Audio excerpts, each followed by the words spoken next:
Nalanda is one of the oldest and one of the biggest ancient universities. अब dinosaur क्यों खत्म हुए, कैसे खत्म हुए, उसके ऊपर बहुत सारी थ्योरीज। जो एनिमल्स हैं उन्होंने एक तरीके से अपने आप को इवॉल्व तो कर लिया, बट वो हमारी तरह इवॉल्व नहीं हो पा रहे। जब ब्रिटिशर्स जब इंडिया में आए और उन्होंने आर्कियोलॉजी डिपार्टमेंट सेटअप किया इंडिया में, तो उनका एम बस ये था कि लूट मचाओ। जैसे हम बोलते हैं कि 16 संस्कार हैं हमारे, है ना, ये सिर्फ किताब में नहीं है, हम अपनी लाइफ में जीते हैं। महाभारत और रामायण के बारे में आप क्या सोचते हैं, क्या एक्चुअल में हुआ है? नमस्कार दोस्तों, स्वागत है आपका वॉकिंग टॉक के इस एपिसोड में। भारतवर्ष जिसे सदियों से सोने के चिड़िया के नाम से जाना जाता रहा है और आज भी इसके लिए हम गर्व करते हैं। कई आक्रमणकारियों द्वारा हमारे देश पर आक्रमण किया गया और इससे हमारा इतिहास भी अछूता न रहा। इसे बदला गया, दबाया गया और भरसक प्रयास किया गया इसे खत्म करने का। कहा गया कि हमारी जो देश की उपलब्धियां हैं इन आक्रमणकारियों की ही देन है। इस एपिसोड का प्रयास इतना है, जो वर्तमान में और पास्ट में जो कहानियां गढ़ी गई है और आक्रमणकारियों द्वारा जो परतें चढ़ाई गई है उसे हम उतारने की कोशिश करेंगे। और इसी कड़ी में आज हमारे बीच मौजूद है प्रतिष्ठा मैम। तो आज हम उनसे एंशिएंट हिस्ट्री के बारे में डिस्कस करेंगे। तो चलिए शुरू करते हैं।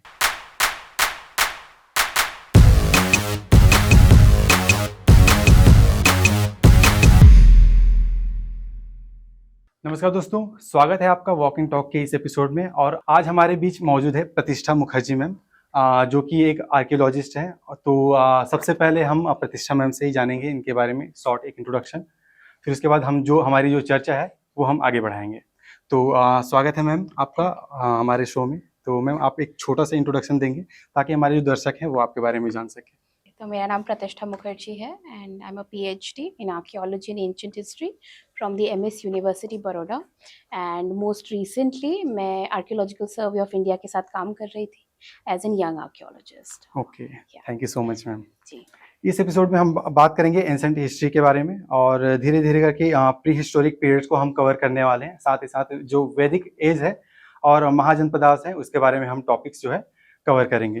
तो मैम यहाँ पे सबसे पहले हम हमारे जो दर्शक हैं ये जानना चाहेंगे व्हाट इज हिस्ट्री, और जो आर्कियोलॉजी का होता है हिस्ट्री में इसके बारे में आप हमें बताएंगे। ओके। तो क्या है कि हिस्ट्री और आर्कियोलॉजी जो है वो दोनों हमेशा साथ में चलते हैं और दोनों एक दूसरे के बगैर सरवाइव नहीं कर सकते हैं। बट मेजर डिफरेंस हिस्ट्री और आर्कियोलॉजी में यह बैठता है कि हिस्ट्री में जो है, जो भी रिटन सोर्सेज हैं वो हम पढ़ के एक हिस्टोरिकल कॉन्टेक्स्ट सेट करते हैं। कि अगर आप बाबरनामा पढ़ते हैं या रामचरितमानस पढ़ते हैं तो उसके थ्रू आप एक आइडिया क्रिएट करने की कोशिश करते हैं। बट आर्कियोलॉजी की जब हम बात करते हैं वो मोर ऑफ एविडेंस बेस्ड है। कि जैसे पुलिस होती है ना, कि आप विदाउट सबूत आप कोई बात नहीं मानते, विदाउट सबूत आप कोर्ट नहीं जा सकते। सिमिलरली हम अपनी कोई बात या फिर कोई थ्योरी प्रूफ करने के लिए मटेरियल एविडेंस का इस्तेमाल करते हैं, रिकॉर्ड का इस्तेमाल करते हैं। तो मटेरियल एविडेंस जो होता है वो ज्यादातर वो चीजें होती हैं जो ज्यादातर आम आदमी उस जमाने में यूज करता होगा, जैसे कि पॉटरी, मटके हो गए या स्टोन टूल्स हो गए या उनके घर हो गए। और एक और डिफरेंस हिस्ट्री और आर्कियोलॉजी में ये होता है कि हिस्ट्री जो है वो उन लोगों के बारे में लिखती है जिनके पास पावर था, जो रूल कर रहे थे या जिनके जो चीफ हुआ करते थे। बट आर्कियोलॉजी उन लोगों के बारे में भी बताती है जो उनकी प्रजा हुआ करती थी, नॉर्मल लोग जो थे, जो एलीट नहीं थे, जिनके पास कोई पावर नहीं था। हमारे जैसे आम आदमियों की कहानियों के बारे में आप आर्कियोलॉजी के थ्रू जा सकते हैं। ओके, तो अब हम मैम यहाँ पे आप हमें बताइएगा कि सबसे पहले प्री हिस्टोरिक जो पीरियड है वो हम कवर करेंगे। तो मैम आप प्री हिस्टोरिक पीरियड को जो स्टार्टिंग से लेके आप हमें थोड़ा सा समझाएंगे शॉर्ट में, और जो स्टोन एज से है वहाँ से हम शुरू कर सकते हैं मैम। तो आप बताइए इसके बारे में थोड़ा सा। तो प्री हिस्ट्री क्या है कि अभी जो टाइम है ना, पूरे टाइम को 3 हिस्सों में डिवाइड किया गया है। प्री हिस्ट्री, प्रोटो हिस्ट्री और हिस्ट्री। तो सबसे पहला टाइम फ्रेम आता है प्री हिस्ट्री। प्री हिस्ट्री का मतलब यह है कि जहाँ पे ना हमारे पास कुछ लिखा हुआ है और ना ही कोई प्रॉपर सेटलमेंट हम वहाँ पे देख नहीं सकते। ज्यादातर लोग यहाँ पे क्या है कि हंटिंग एंड गैदरिंग स्टेज पे हैं। अभी भी हम एक जगह पे रह के अपनी लाइफ बनाने की कोशिश कर रहे हैं। जैसे आपने बहुत सारे कार्टून्स में देखा होगा कि आदि मानव इधर उधर भाग रहा है, व्हील बना रहा है और आग के लिए वो सब कर रहा है। तो वो टाइम फ्रेम जो है हम प्री हिस्ट्री कहते हैं, जहाँ पे हम कोई सेटलमेंट नहीं देखते, एक जगह पे स्थिरता नहीं देखते। हमारा एम लाइफ में सिर्फ ये था प्री हिस्ट्री में कि हमें खाना खाना है और जीवन यापन करना है, जीवन यापन करना है, बस जिंदा रहना है। क्योंकि उस टाइम क्या है, नेचर भी अपना रूप बदल रहा है, कभी बहुत बारिश हो रही है, कभी बहुत गर्मी हो रही है। तो उस समय सिर्फ सर्वाइवल ऑफ द बेस्ट की बात आती है कि जो बच गया वो बच गया, आपको सिर्फ खाना है और सर्वाइव करना है। जैसे तो कि अभी आपने बात किया कि हाँ, क्लाइमेट जो सिचुएशन, प्रकृति जो अपना रंग हम्म, बदल रही थी, हाँ, इसमें आइस एज शायद उसी टाइम का है। जी तो आइस एज रहा है, बट उस टाइम पे ह्यूमन का एग्जिस्टेंस उतना नहीं था। मतलब एग्जिस्टेंस इन द सेंस कि ह्यूमन, जैसे हम आज अपने आप को ह्यूमन मानते हैं, उस चीज का एग्जिस्टेंस नहीं था। उस समय दूसरे स्पीशीज, फ्लोरा एंड फौना हुआ करते थे जो इस टाइम तक हमारे साथ सरवाइव नहीं किया, और वो मेगा फ्लोरा फौना भी बहुत सारे उस चीज के पार्ट रहे थे। सो तो मैम यहाँ पे एक मेरा कंफ्यूजन है, जो आइस एज और शायद डायनासोर का जो एक एज था, तो ये पहले कौन सा था, आइस एज या फिर डायनासोरस का? एक्चुअली आर्कियोलॉजिकली अगर देखा जाए, अभी तक इस पूरी पृथ्वी में 4 बार आइस एज आ चुका है। अच्छा। आइस एज और वार्मिंग ऑफ, जो अभी हम ग्लोबल वार्मिंग कहते हैं, दैट इज टाइप ऑफ कि अर्थ का ना कूलिंग और गर्म होने का तरीका है वो, जिससे वो बैलेंस बिठा पाए। क्योंकि नेचर का क्या है कि वो हमेशा बैलेंस बिठाने का कोशिश करता है, चाहे एनी ऑफ इट्स मेथड्स, ठीक है। तो उस क्या है कि जो कूलिंग का जो मेथड है, that is called ice age, ठीक है। और जो गर्मी का, एकदम भीषण गर्मी जिसको हम आज ग्लोबल वार्मिंग का नारा देते हैं, ग्लोबल वार्मिंग पहले भी हुआ करती थी, बट आजकल की जो नई चीजें हैं उसको पुश करती है उस ग्लोबल वार्मिंग को और ज्यादा, बट उस समय वो नहीं हुआ करता था। और आपने ये भी बोला कि जो डायनासोर्स का पीरियड था, तो डायनासोर्स डेफिनेटली थे, बट उनका टाइम फ्रेम अलग आता है। अभी क्या है कि अगेन जो हमारा जो ये पूरा पृथ्वी बनने का जो स्टोरी है ना, उसको भी आर्कियोलॉजिस्ट, हिस्टोरियन, एंथ्रोपोलॉजिस्ट ने टाइम फ्रेम डिवाइड किया है, जिसको कि प्री कैम्ब्रियन एरा बोला गया है। उसमें भी डिफरेंट डिफरेंट एजेस आते हैं, that ranges from billions and millions of years. और वो ऐसा नहीं था कि 10,000 साल में कोई आया, 10,000 साल में कोई नहीं आया, वो लाखों करोड़ों साल का एवोल्यूशनरी स्टोरी है वो। तो जो जुरासिक पीरियड आता है, एक्चुअली उसके 3 है periods, Triassic, Jurassic and Cretaceous frame. तो ट्रायसिक एंड जुरासिक पीरियड में हमको डायनासोर्स का एग्जिस्टेंस देखने को मिलता है काफी ज्यादा, और उसके एविडेंसेस यूरोप में और अभी तो रिसेंटली इंडिया में भी मिल गया है। एमपी के एक साइट में मिला हुआ है, तो उसका एग्जिस्टेंस था। And by the coming of the Cretaceous period we see the absence, एकदम मतलब खत्म हो जाते हैं। अब डायनासोर क्यों खत्म हुए, कैसे खत्म हुए, उसके ऊपर बहुत सारी थ्योरीज है। शायद ऐसा बताया गया कि एस्टेरॉइड कोई पृथ्वी पे गिरी थी। एक्चुअली क्या है कि बहुत सारी थ्योरीज है कि एस्टेरॉइड थ्योरी है, एस्टेरॉइड पड़ा और अब पृथ्वी में सारे के सारे डायनासोर मर गए, ऐसा पॉसिबल नहीं होता।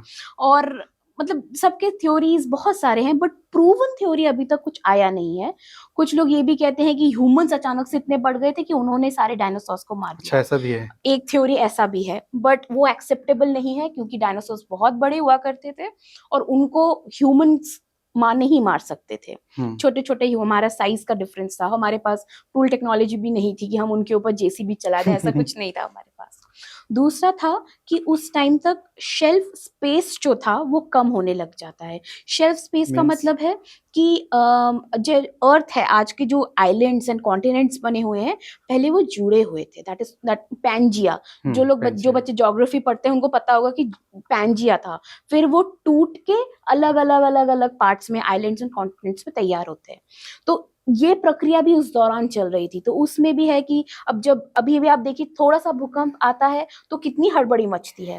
तो आप you can just think of it कि अगर आइलैंड्स, कॉन्टिनेंट्स कंटिन्यूसली ड्रिफ्ट कर रहे हैं, तो ऊपर कितनी ज्यादा दिक्कतें और परेशानियां हो रही होंगी, कितना ज्यादा बारिश हो रहा होगा या गर्मी हो रही होगी। तो उस रीजन से भी डायनासोर्स एग्जिस्ट नहीं कर पाए, और वो आगे नहीं बढ़ पाए। तो ये भी एक रीजन है। कोई थ्योरी अभी तक प्रूवन नहीं है, चल रही है, बट या this is the story of the dinosaurs. Okay ma'am, thank you so much ma'am. जी। अभी सारे लोग को पता चल गया होगा इसके बारे में एक्चुअली। हाँ। तो मैम जैसे कि अभी हम बात कर रहे थे डायनासोरस के बारे में, तो यहीं पे हम ये जानना चाहेंगे हमारे जो प्लेनेट पे है लाइफ का जो शुरुआत कैसे हुआ था। जैसे कि उस टाइम पे बोला जाता है क्या नाम था, होमो हैबिलस, होमो राइट? हैबिलिस। हाँ, तो इसके बारे में आप बताएंगे कुछ? एक्चुअली क्या है कि एवोल्यूशन जब देखते हैं हम, ह्यूमन का एवोल्यूशन, तो होमो हैबिलिस को एक्चुअली ऑलमोस्ट अ ह्यूमन बोला गया है, क्योंकि वो सबसे पहले टूल का इस्तेमाल करते हैं। Almost human means almost like. Human, क्योंकि वो ऑलमोस्ट सीधे खड़े होते हैं, हमारी तरह ओके। दो पैरों का इस्तेमाल करते हैं, थंब का इस्तेमाल करते हैं। तो और तो उस वजह से उसको बोला गया कि he was almost a human. पर उसके पहले बहुत सारे आते हैं, जैसे ऑस्ट्रेलोपिथेसिंस आते हैं, ऑस्ट्रेलोपिथेसिंस रोबस्टस आते हैं, और उसके बाद ऑस्ट्रेलोपिथेसिंस अफ्रीकानस आते हैं, उसके बाद आपका होमो इरेक्टस आता है, उसके बाद होमो हैबिलिस आते हैं। ओके। तो अभी क्या है कि जो ऑस्ट्रेलोपिथेसिंस और अफ्रीकानस हैं, ये लोग, ये बहुत मैं बोलूंगी साइंटिफिक जार्गन्स हैं, बट इस समय है कि अभी तक हम चार, मतलब चार हाथ हाथों पैर पे दोनों चल रहे हैं। अभी भी हम कोशिश कर रहे हैं सेटलमेंट, अभी भी एक कुछ है, हम इंसान नहीं बन रहे हैं अभी तक, क्योंकि who is a human being. Human किसको बोलते हैं? जो सीधा चलता है, जो सोच ठीक है, सके, सोच सकता है। स्पेशली।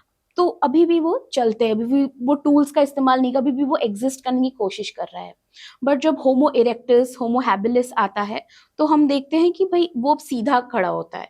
अगर आप देखोगे, जब आप सीधा खड़े होते हो तो आपको दूर तक दिखता है, बट अगर आप चारों पे हो तो आपका तो विजन जो है लिमिटेड विजन हो जाता है। लिमिटेड विजन रहता है। इसलिए जो एनिमल्स हैं, उन्होंने एक तरीके से अपने आप को इवॉल्व तो कर लिया, बट वो हमारी तरह इवॉल्व नहीं हो पा रहे। क्यों? क्यों? क्योंकि दिमाग का इस्तेमाल उतना नहीं होता है हमारा।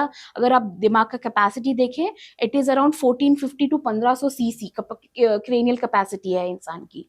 अगर आप एनिमल्स का देखें तो बहुत बहुत कम है, 350 के सीसी के अराउंड वो आता है, तो वो डिफरेंस आ जाता है। ऑल्सो ह्यूमंस का एक और आइडिया था कि जो हमको इंसान बनाती है, कि हम जो सीखते हैं, जो समझते हैं, वो हम अपने नेक्स्ट जनरेशन को देने की कोशिश करते हैं, सिखाते कि हैं। जिससे कि उसको वापस से जीरो से शुरू करने की जरूरत नहीं है। अगर आप कुत्ते बिल्ली को देखेंगे, वो पैदा होता है, उसको सब कुछ जीरो से सीखना पड़ेगा, सर्वाइवल कैसे करना है, कैसे खाना खाना है, क्या करना है। बट अगर आप ह्यूमन बच्चे को देखते हो, वो पैदा होता है 1 साल के बाद, उसके मम्मी पापा उसको समझाते हैं कि भाई तुमको स्कूल जाना है। उसको मतलब ही नोज कि अब वो खुद मुझे ऑब्जर्व करना शुरू कर देता है ऑब्जर्व बचपन करना से। स्टार्ट कर देता है कि मुझे इसके बाद ये करना है। He knows that path. तो उससे क्या होता है, एक्सपीरियंस के साथ साथ आपका एवोल्यूशन होता है। So that is what we are different. तभी होमो हैबिलिस को बहुत इंपॉर्टेंट माना गया है, क्योंकि वो टूल का इस्तेमाल करता है।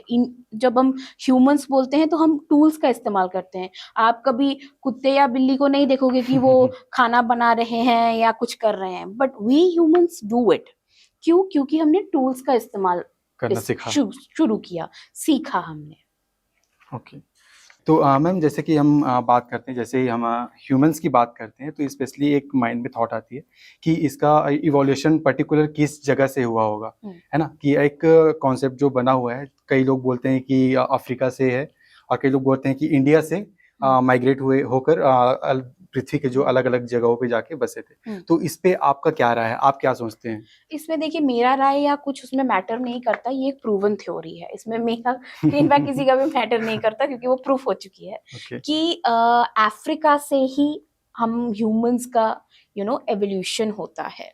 और होमो हैबिलिस ही, अभी क्या है कि वही बात आती है कि पहले सारे कॉन्टिनेंट्स जुड़े हुए थे। अभी भी बोलते हैं ना, आई थिंक कुछ पार्ट ऑफ इंडिया है या कुछ पार्ट ऑफ ऑस्ट्रेलिया जो अभी भी ड्रिफ्ट कर रहा है towards waste, I don't know, towards east और साउथ, कुछ एक ऐसा है इंडिया उसमें के ही बोलते हैं कि वो ऊपर की तरफ शिफ्ट हो रहा है। है। तो अभी भी वो कंटिन्यूस, अब देखिए एवोल्यूशन कंटिन्यूस चलता जा रहा है। तो एक थ्योरी है which is called out of Africa बोल के, एंड उसमें बहुत सारे प्री हिस्टोरियंस ने काम किया है, प्रूफ किया है कि अफ्रीका से ही बाहर आप निकले हैं। And I think homo erectus was the first human और ह्यूमन स्पीशी मैं बोलूंगी जो वहां से बाहर निकले।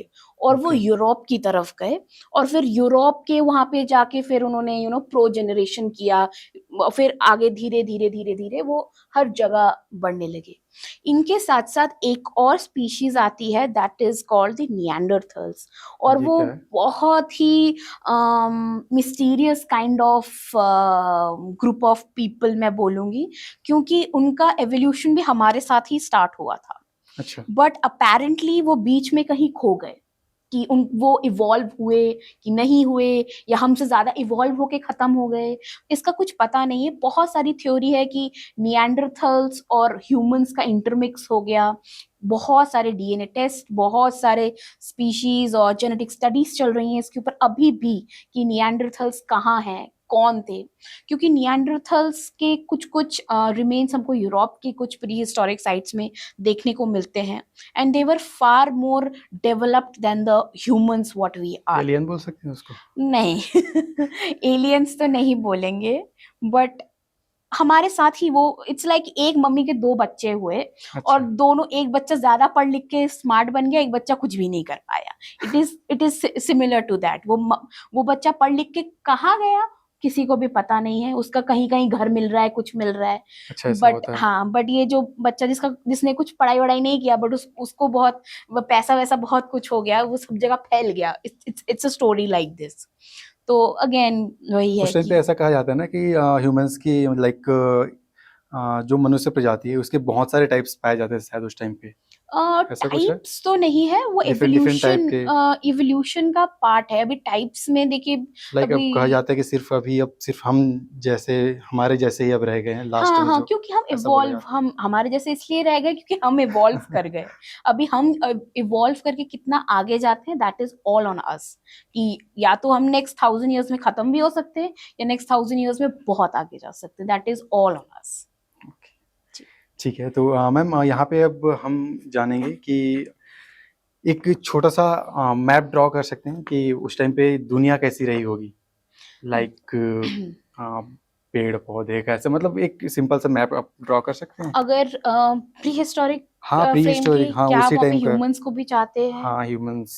भी चाहते हाँ हैं। हाँ हाँ, अगर कैसे जीवन यापन उन लोग का कैसा रहता था। अगर मैप तो मैं एकदम ऐसे ड्रॉ नहीं कर सकती, बट हाँ मैं कुछ साइट्स बता सकती हूँ, जैसे कि जैसे? भीमबेटका है। अच्छा। बहुत, वो यूनेस्को वर्ल्ड हेरिटेज साइट है, और वहां पे अगर आप जाएंगे, वहां पे केव्स हैं, रॉक शेल्टर्स कहते हैं उनको, कि हम्म। वहां पे उन्होंने बहुत अच्छा बनाया हुआ है कि जो ह्यूमन था वो कैसे रहता होगा, कैसे उसने अपना लाइफ चलाया होगा। ड्राइंग्स वहां पे, पेंटिंग्स हमको देखने को मिलते हैं कि अपने फ्री टाइम पे हाथ के निशान है वहां पे। उसके बाद एनिमल्स किस किस टाइप का, फ्लोरा फोना क्या रहा है, उन्होंने वो सब पेंट किया हुआ है वहां पे। तो वो सब आप देखेंगे तो आपको पता चलेगा कि उस टाइम पे भी हम कितने स्मार्ट हुआ करते थे, ऐवी नहीं थे, हम स्मार्ट होते थे उस टाइम पे भी। उसके बाद जोगीमारा हिल्स है, पंचमढ़ी है, होशंगाबाद है, ये कुछ इम्पोर्टेंट प्री हिस्टोरिक साइट्स हैं। पंचमढ़ी का सुना है हमने, हाँ जी। पंचमढ़ी का क्या स्टोरी है वैसे? स्टोरी कुछ नहीं है, अगेन वही यहाँ पे अच्छा, आपको रॉक उसी शेल्टर्स, उसी टाइम हाँ, से। रॉक शेल्टर्स देखने को मिलता है, जहाँ जो आप जीवन यापन की बात कर रहे हैं वहां हम्म। पे आपको देखने को मिलेगा। और वहां पे गवर्नमेंट ने भी काफी अच्छा काम किया है हाँ, कि लोग आए देखें कि भाई टूरिस्ट उस स्पॉट समय क्या, क्या कैसा होता है। लाइफस्टाइल हुआ करता था, तो वो सब आप वहां पे देख सकते हैं। Okay okay.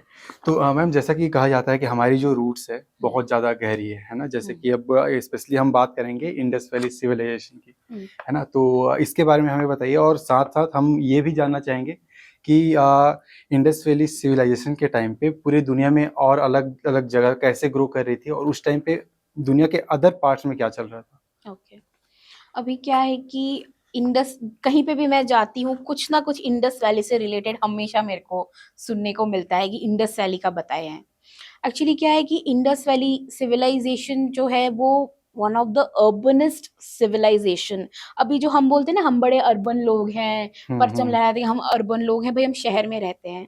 तो आई टेल देम कि भाई आप वहां जाइए, आप देखिए कि आपने अपना लाइफ कितना खराब है, अगर इसको अर्बनिज्म कहते हैं। So I am not an urban anymore. तो क्या है कि इंडस वैली सिविलाइजेशन का स्टोरी भी बहुत इंटरेस्टिंग है।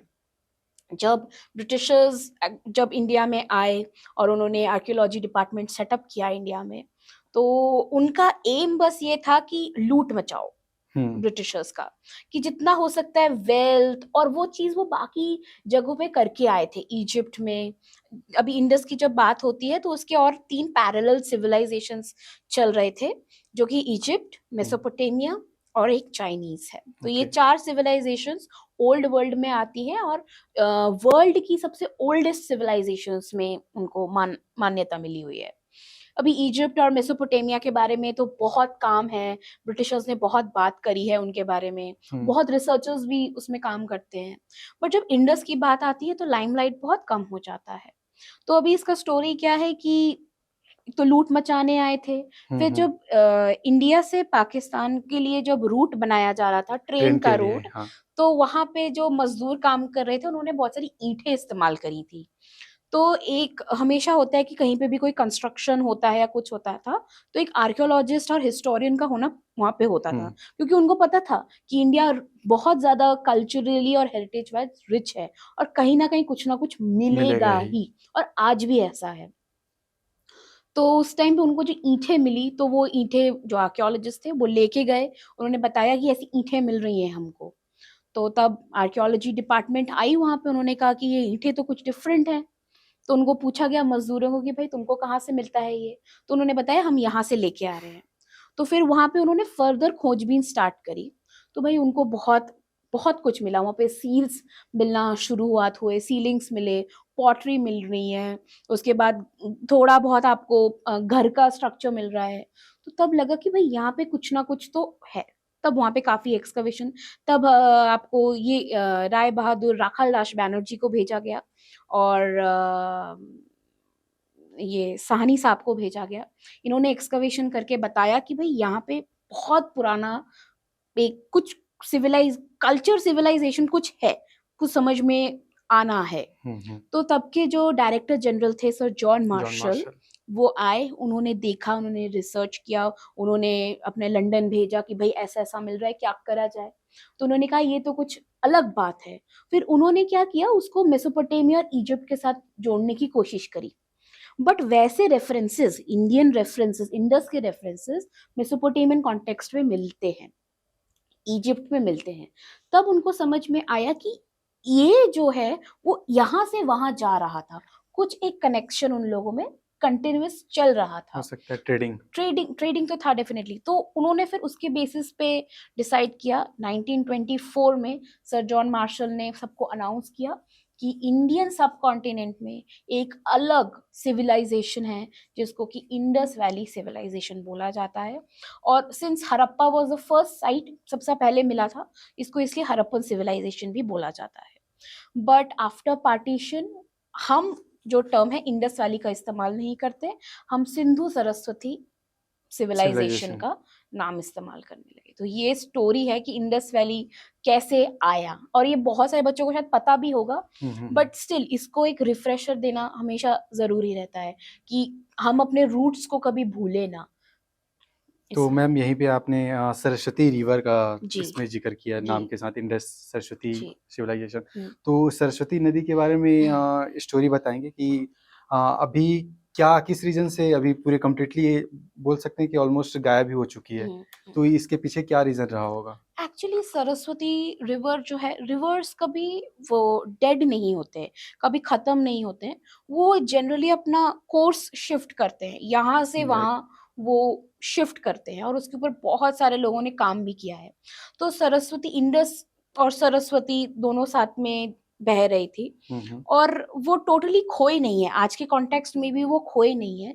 एक घग्गर हाकरा करके एक रिवर बहता है आपका हरियाणा, पंजाब, और उसके बाद पाकिस्तान वाले साइड में वो एंटर करता है। तो काफी सारे लोगों ने उसको भी सरस्वती करके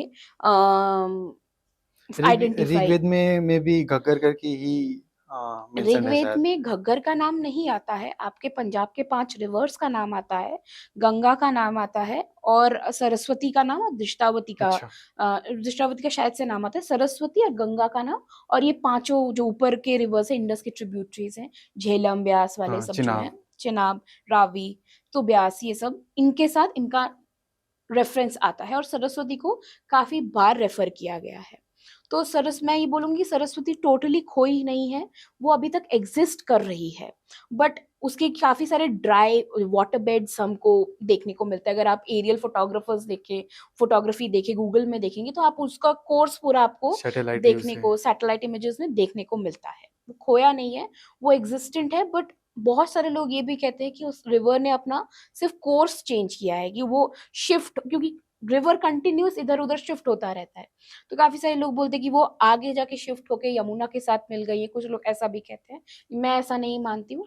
और कुछ लोग कहते हैं कि वो वहीं पे खत्म हो गई है, कुछ हो गई है। काफी सारे लोग उसको घग्गर हाकरा के साथ आइडेंटिफाई करते हैं। तो ओके। ये सारे चीजें अभी भी चल रही हैं। ठीक है, तो मैम यहाँ पे एक सबसे अच्छा क्वेश्चन है कि आर्कियोलॉजिकल साइट्स के बारे में। तो इंडिया में ऐसा कौन सा साइट है सबसे पुराना जिसको आपने अभी तक विजिट किया होगा, अगर तो उसके बारे में बताना चाहेंगे? एक पुराना साइट तो हरियाणा में है, भिराना, अच्छा, जिसको हाँ, भिराना। ओल्डेस्ट साइट बोला जाता है, और उसका date somewhere around 8 to 7,000 BCE बोला गया है। अच्छा। इनफैक्ट उसको ये भी बोला गया है कि जब इंडस बना भी नहीं था, वो साइट तब से एग्जिस्ट करता है। उसको एक टर्म यूज होता है हमारे आर्कियोलॉजी में, प्री हरप्पन या प्री इंडस करके। बहुत सारे लोग इस टर्म्स को मानते भी नहीं है, मैं पर्सनली भी इन टर्म्स को नहीं मानती, बट अब क्या करें, अगर इंडस के पहले है तो हमको प्री इंडस बोलना पड़ता है, या हाँ, प्री हरप्पन बोलना पड़ता है डिफाइन उसको। करने के लिए। बट वो कल्चर जो है बहुत डिस्टिंक्ट माना गया है, क्योंकि उसका खुद का पॉटरी का स्टाइल है। इवन दो मटके जो है ना, आर्कियोलॉजी में बहुत इंपॉर्टेंस होल्ड करते हैं। इसीलिए आप बार बार देखेंगे जब भी आर्कियोलॉजी की बात होती है, मैं बार बार पॉटरी का नाम लूंगी, क्योंकि उसी से ही हमारा लाइफस्टाइल पता चलता है। आप क्या खाते हो, आप क्या पीते हो, उसी से तो पता चलेगा ना आपका सबसिस्टेंस पैटर्न क्या रहा होगा। तो भिराना जो है वो बहुत पुरानी साइट मानी जाती है। उसके कॉन्टेम्प्ररी उसी टाइम के दौरान एक और साइट है मेहरगढ़ करके, जो कि आपका यहाँ पे पड़ता है सिंध पाकिस्तान बलोचिस्तान वाले एरिया में एक साइट पड़ती है। उसका डेट भी 8,000 BC ही बोला गया है। और यहाँ पे हमको इनिशियल लेवल ऑफ सेटलमेंट्स देखने को मिलते हैं। सेटलमेंट मतलब कि अब लोग आके रह रहे हैं, रहना स्टार्ट कर थोड़ा रहे हैं। फार्मिंग कर रहे हैं, कोशिश कर रहे हैं कि भाई हम एक जगह पे रहें, फैमिली सेटअप कर रहे हैं। कब सरप्लस का आइडिया, स्टोरेज का आइडिया, ये सारे आइडियाज का रेफरेंस हमको इन साइट से देखने को मिलता है। मैम ये कैसे पता लगाते हैं कि इस टाइम पे हुआ होगा? क्या? लाइक इस टाइम ही शुरू हुआ होगा ऐसे, लाइक कि हम्म जैसे फार्मिंग इस एक पर्टिकुलर टाइम से स्टार्ट हुआ होगा, ये कैसे डिसाइड करते हैं? एक्चुअली डिसाइड करने का क्या है कि जो हमको अगेन जो वहाँ पे क्रॉप्स मिलते हैं, एक हम लोग अभी भी बोलते हैं ना, ये तो जंगली फूल है, ये जंगली पेड़ है। हम कैसे बोलते हैं कि वो जंगली पेड़ है, जंगली फूल है? अभी भी बोलते हैं ना, ये तो जो पिग है ये जंगली पिग है, हाँ। और ये डोमेस्टिकेटेड पिग है। क्यों? क्योंकि उसका जो साइज होता है छोटा बड़ा होता है, उसके फिजिकल फीचर्स डिफरेंट होते हैं। तो जब आप एक जंगली क्रॉप को देखोगे और एक डोमेस्टिकेटेड क्रॉप को देखोगे, उसमें डिफरेंस दिखता है। तो अभी आप जब क्रॉपिंग स्टार्ट करोगे तो आप क्या करोगे, जंगली क्रॉप को लाके आप डोमेस्टिकेट करोगे, उसका बीज बोगे, उसके बाद आप उसको पेड़ बनाओगे, उसमें से जो फ्रूट्स निकलेंगे उसको आप रीयूटिलाइज करोगे। जो ये रीयूटिलाइजेशन होता है ना, इसी से ही हमको पता चलता है कि इसका डोमेस्टिकेशन हुआ है।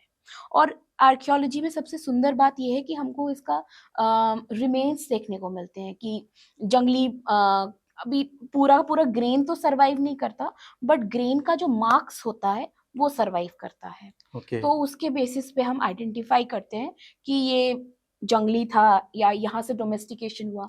क्योंकि एक जगह पे एक्सकवेशन हो रहा है तो और जगहों पे भी तो एक्सकवेशन चल रहा है ना, तो उसके बेसिस पे हम एक एनालिटिकल स्टडी, एक कंपैरेटिव स्टडी करते रहते हैं।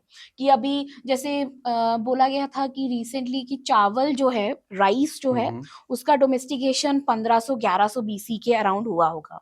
बट अभी रिसेंटली एक साइट मिली है कोल्डी हवा करके, इट्स इन उत्तर प्रदेश। वहां से राइस का डेट बहुत पीछे चला जाता है, 1900 BC चला जाता है, कि उस टाइम से राइस को आप डोमेस्टिकेट कर चुके हो। तो एक कंपैरेटिव स्टडीज से हम पता लगाते हैं कि कौन सा चीज कितना पुराना है। ओके, तो मैम यहीं पे हम बात करेंगे वैदिक कल्चर के बारे में। वैदिक एज है, तो उसके बारे में आप क्या जानते हैं, क्या बताना चाहेंगे आप? देखिए, वैदिक एज जो है, उसकी जो शुरुआत स्पेशली कहाँ से हम ले सकते हैं? एक्चुअली क्या है कि वैदिक एज जो है वो बोला जा काफी सारे लोग बोलते हैं कि इंडस जो था वो एक अर्बन सिटी था, वो शहर थे। ओके। फिर स्लोली स्लोली उसका डिसइंटीग्रेशन हुआ क्योंकि क्लाइमेट चेंज हो रहा है, रिवर्स का वो सब चेंज हो रहा है, प्रॉब्लम कंटिन्यूअस अर्थक्वेक आ रहा है। तो वहाँ के जो लोग थे वो धीरे धीरे ना निकल के इधर उधर जो अवेलेबल कल्चर्स थे वहां पे रहने लग गए। इट्स लाइक कि आज दिल्ली में सोचिए भूकंप आया तो आप एक साल झेलोगे, डेली भूकंप आ रहा है, आप अपना घर बना रहे हो वापस से, एक साल आपने किया, 2 साल आपने किया, 10 साल आपने किया, फिर एक टाइम आएगा कि भाई छोड़ो, हम कहीं और जाके बसते हैं। कौन डेली का डेली ये काम करेगा? तो इस वजह से क्या होता है कि एक जगह ना धीरे धीरे डेजर्टेड हो जाती है, एक जगह को हम छोड़ने शुरू कर देते हैं क्योंकि वहां पे हमारे पास रिसोर्स नहीं है, पानी नहीं है, खाना नहीं है, ट्रेडिंग का सिस्टम वो हो गया है, तो इतना प्रॉब्लम होगा तो आप ऑब्वियसली क्या करोगे? दूसरे जगह देखेंगे रहने के माइग्रेट लिए। करोगे। तो फिर कैसे हुआ कि इंडस का भी स्लोली डिसइंटीग्रेशन हुआ और जो अवेलेबल कल्चर्स थे उनके साथ जाके वो मिलने जुलने लगे। तो क्या हुआ कि वेस्टर्न की तरफ अगर जाएं तो आहार, कायथा, मालवा, जोरवे, कुछ कल्चर्स आते हैं आर्कियोलॉजी में जहाँ पे हमको दिखता है कि वो इंडस के साथ, हड़प्पन्स के साथ कांटेक्ट में थे, अगेन पॉटरी के थ्रू। फिर सिमिलर शिफ्ट भी हमको ईस्ट की तरफ दिखता है कि वो ये ईस्टर्न साइड, यूपी बिहार वाले साइड का, बिहार में तो नहीं, यूपी का एक लास्ट साइट है आलमगीरपुर करके नाम है, जहाँ पे हमको हड़प्पन्स का दिखता है कि वो यहाँ पे आके, एक सिनौली करके भी जगह है शायद यूपी में। हाँ है? सिनौली बागपत में हाँ पड़ता अच्छा। है। तो उस पे मैं आती हूँ। ओके। तो ये एक शिफ्ट होता है इनकी तरफ। तो अभी यही है कि आप दिल्ली में रहते हो या नोएडा में रहते हो, इसका मतलब थोड़ी कि केरला के पालक्कड़ में कोई नहीं रहता है ना, ऐसा तो नहीं है। हाँ। तो उस टाइम पे भी वहां पे कुछ कल्चर्स होते थे जिसको काफी सारे लोगों ने वैदिक कल्चर को बताया गया है कि जहाँ पे इन्होंने आके अपना, अब दो कल्चर मिलेंगे तो कुछ नया ही प्रोड्यूस होगा, है ना। तो वैसे टाइप का काफी बताया गया है। और वैदिक एज जो था ना वो बहुत सिंपल लिविंग और मोर ऑफ रूरल लाइफस्टाइल की तरफ दर्शाया गया है। और ऐसे सोशल सेटअप्स हो रहे हैं, जैसे सोशल सेटअप्स हम आज देखते हैं वो Like- उनका स्टार्टिंग पॉइंट है कि सोशल सेटअप हो रहा है, इकोनॉमिक कंडीशंस हो रहे हैं।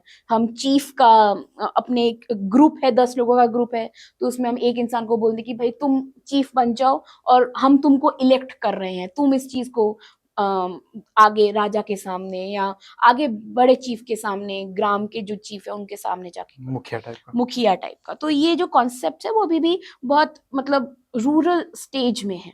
और अगेन जब हम वैदिक एज की बात करते हैं तो गुरुकुल सिस्टम्स पता ही होगा सबको, गुरुकुल सिस्टम्स एग्जिस्ट करते थे इस टाइम पे, जहाँ पे स्मृति और श्रुति करके हमारा ट्रेडिशन चलता है इंडिया में कि बोलकर और याद कर।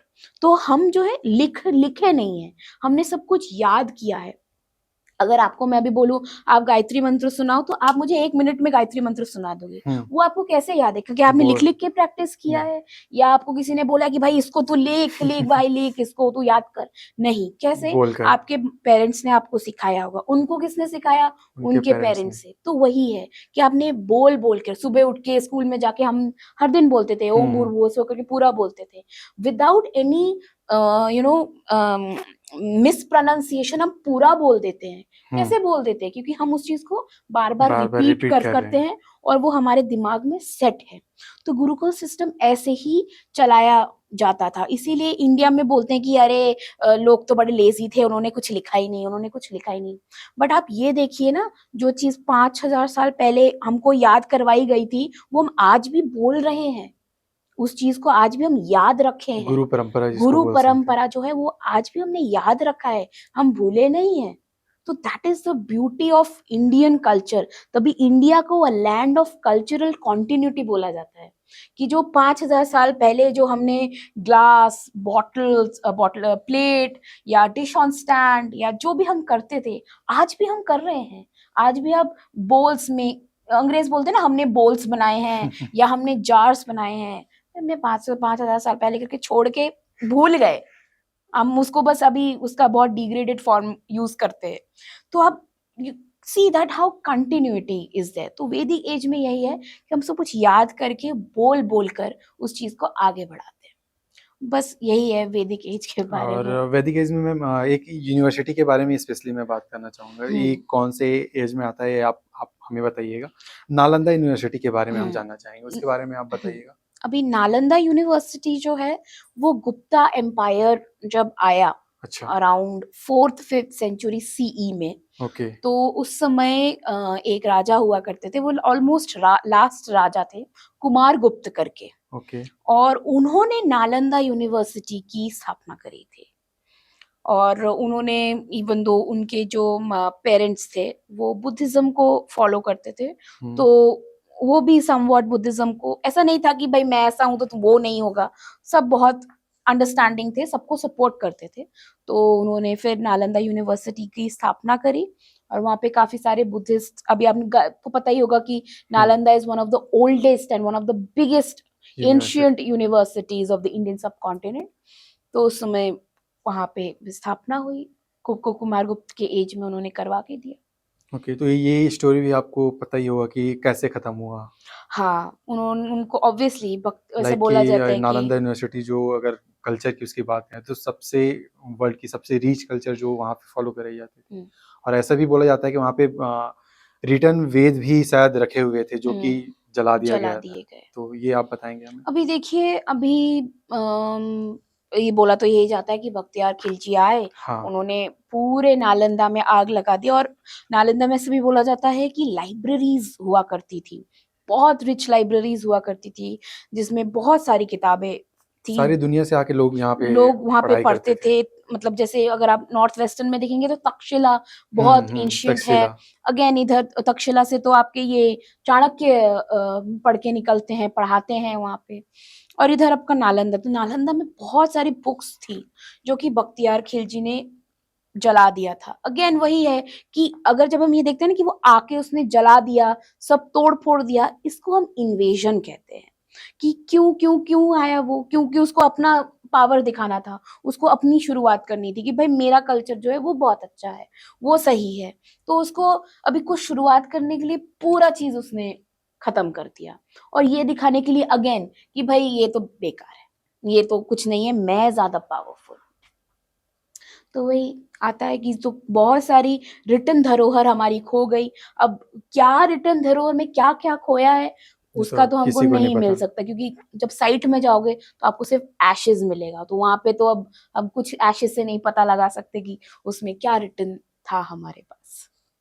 ओके, तो मैम नेक्स्ट टॉपिक यहाँ पे हम बात करेंगे रोम एम्पायर की, जो कि शायद आउटसाइड इंडिया है ना इवॉल्व हुई थी। और उसके बाद हम बात करेंगे चोला डायनेस्टी। तो मैम पहले आप रोम एम्पायर से आप शुरुआत कर सकते हैं। अभी अगेन वही है कि उनको बहुत ज्यादा लाइमलाइट मिलता है, उनको बढ़ा चढ़ा के दिखाया गया कि रोम तो ऐसा था वैसा था। इजिप्ट के बारे में बहुत ज्यादा हाइप किया जाता है, मिस्र के बारे में जो हाइप करते हैं। इजिप्ट तो ठीक है, उनको तो वो डिजर्व भी करते हैं, हमारे जितने पुराने हैं वो लोग, बट वही है कि वो कंटिन्यू नहीं कर पाए, हम अभी भी कंटिन्यू कर रहे हैं।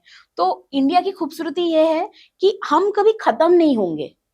क्यों हमने वो याद किया है, हमको बोला गया है कि तुमको लगेगा कि भाई मैंने इतना साल पढ़ाई याद किया है तो मैं अपने बच्चे को भी वही सिखाऊंगा, आपका बच्चा भी वही सोचेगा आगे कि मम्मा पापा ने दादाजी ने सिखाया था तो मैं सीखूंगा। तो अगेन कि वो हम कभी खत्म नहीं हो सकते, क्योंकि हमारे अंदर एक प्राइड है, एक कंटिन्यूटी है, ऑलराइट, जो हम इधर वाले सिविलाइजेशंस में नहीं देखते हैं। मेसोपोटामिया खत्म हो गया, इजिप्ट खत्म हो गया, क्यों खत्म हो गया, क्योंकि उनका कोई कंटिन्यूटी नहीं है। उन्होंने ऐसा नहीं सोचा कि जो हम उन्हें बस लिखा छोड़ दिया कि भाई लिख दिया, आएंगे 1000 साल बाद आर्कियोलॉजिस्ट वो देख लेंगे अपने आप, बता देंगे लोगों को। तो अगेन वही कंटिन्यूटी नहीं है। अगर हम रोम की, ग्रीक्स की बात करें, उनका भी वही है कि भाई वो रिपब्लिक्स थे, हमारे पास बहुत पावरफुल एम्पायर था, हमने बहुत इन्वेजन्स किए थे, हमने इजिप्ट के साथ ये कर दिया वो कर दिया। अगर आप इंडियंस को देखेंगे उस टाइम पे, वो जो रिपब्लिक होने की बात करते हैं, ग्रीक्स रिपब्लिक होने की बात करते हैं, वो तो हम यहाँ पे भी कर रहे थे।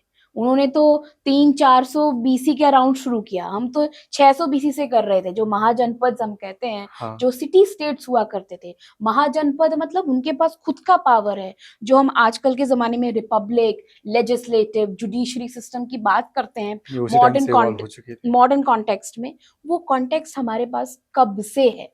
6000 बीसी से 600 बीसी से 600 हमारे से। पास पड़ा हुआ है।